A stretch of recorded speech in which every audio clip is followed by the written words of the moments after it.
नमस्कार, मैं हूँ जितेंद्र गौतम और आप देख रहे हैं डीएनपी इंडिया। आजकल आप एक शब्द का नाम ज़रूर सुन रहे होंगे, ज्ञानव्यापी। आखिरकार ये ज्ञानव्यापी क्या है और इस मस्जिद का किस तरह से इतिहास माना जाता है? इन तमाम मुद्दों को लेकर हाई कोर्ट में भी लगातार केसेस चल रहे हैं और सर्वे भी हुए हैं और 3 दिन के सर्वे आज कंप्लीट भी हुए हैं। आखिरकार ये चीज़ है क्या? ज़्यादा जानकारी के लिए हमारे साथ इतिहासकार डॉक्टर के शर्मा मौजूद हैं, इनसे बातचीत करते हैं। डॉक्टर साहब, आपसे जानना चाहेंगे, ज्ञानव्यापी किसको ये नाम दिया गया है?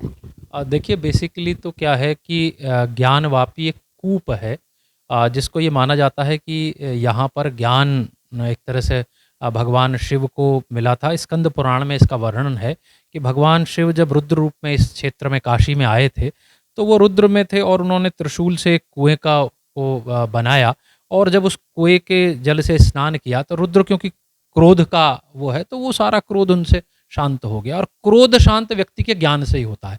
तो तब से ये मान्यता है कि ये ज्ञान को देने वाला कूप है, और इसीलिए इस क्षेत्र का नाम ज्ञानव्यापी है और वहाँ ज्ञानव्यापी कूप है। और उसी ज्ञानवापी की वजह से वो जो मस्जिद है उसको भी ज्ञानवापी कहा जाता है। और मेरे ख्याल से पूरे विश्व में ज्ञानव्यापी तो शायद ही किसी मस्जिद का नाम हो, या किसी मस्जिद का नाम ज्ञानव्यापी हो नहीं सकता। तो उस कूप की वजह से ही उस मस्जिद का नाम ज्ञानव्यापी मस्जिद है।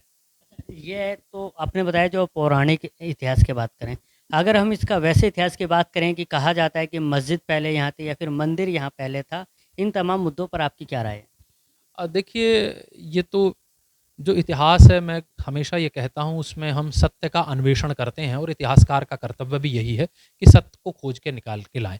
परंतु चूंकि इतिहास बहुत पुराना होता है, उस समय ना तो मैं रहा हूँगा, ना आप रहे होंगे, ना वर्तमान का कोई व्यक्ति रहा होगा, तो हमें साक्ष्यों के आधार पर चीज़ों को निर्धारण करना पड़ता है। यदि मंदिरों की बात करें भारतवर्ष में, तो बहुत सारे मंदिर ऐसे हैं जिन पर जब बाहरी आक्रमण हुए तो उन पर आक्रमण किया गया और उनको ध्वस्त किया गया। ऐसे साहित्यिक साक्ष्य भी हैं, ऐसे पुरातात्विक साक्ष्य भी हैं। यदि यहाँ बनारस के मंदिर की बात करें, तो औरंगजेब का फरमान 1669 का है, जिसमें यहाँ पर इसको ध्वस्त करने की बात और वेदों और पूजा पाठ को बंद करने की बात स्पष्ट रूप से उल्लेखित है। और वो जो उसका फरमान है, वो एशियाटिक सोसाइटी की लाइब्रेरी में सुरक्षित भी है। तो अगर कोई देखना चाहता है तो वो सरलता से देखा जा सकता है। तो ये ऐतिहासिक रूप से सत्य है कि मंदिरों को उस समय, जब मुगल पीरियड था, तो औरंगजेब ने बहुत सारे मंदिरों को ध्वस्त किया था। उससे पहले भी ध्वस्त किया गया है।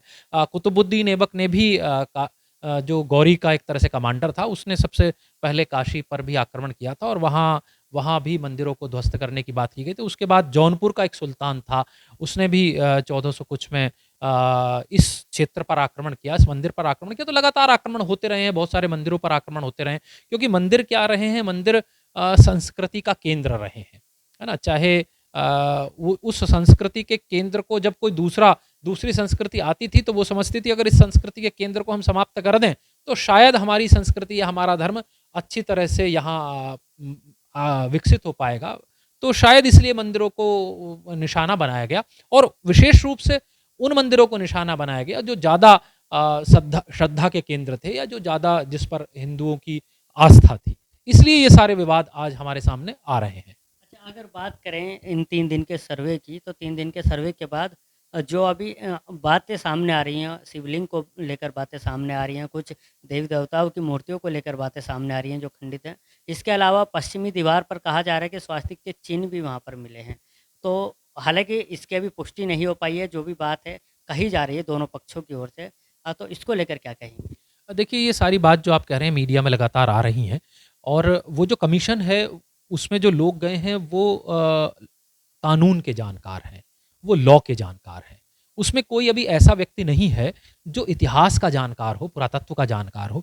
वो तो केवल कोर्ट के आदेश के आधार पर उन्होंने जो कुछ देखा है, उसकी उन्होंने एक रिपोर्ट तैयार की है। अगर हम ऐतिहासिक दृष्टि से बात करें या पुरातात्विक दृष्टि से बात करें, तो वो जो सारी चीज़ें उस कमीशन ने देखी हैं, चाहे वो शिवलिंग की चर्चा हो, चाहे वो मूर्तियों की चर्चा हो, चाहे वो स्वास्तिक की चर्चा हो, तो अगर कोई इतिहास का जानकार या पुरातत्व का जानकार उन चीज़ों को देखेगा, तो वो निश्चित रूप से देख करके ही ये बता देगा कि ये किस पीरियड के हैं, कब ये बने थे, किस राजा के द्वारा ये बनाए गए हों। वो सारी बात अपने आप स्पष्ट हो जाएंगी। और मुझे लगता है कि तो अभी ये तो क्योंकि कोर्ट की तरफ से कमीशन नियुक्त था, और वो केवल एक लॉ के जानकार जो हैं, उन्होंने जो चीज़ अपनी आँखों से देखी, उसकी वीडियोग्राफ़ी कराई और अगर किसी इतिहास के जानकार को वो चीज़ें दिखाई जाएँगी, तो मुझे लगता है सारी चीज़ें बहुत और भी स्पष्ट हो जाएँगी।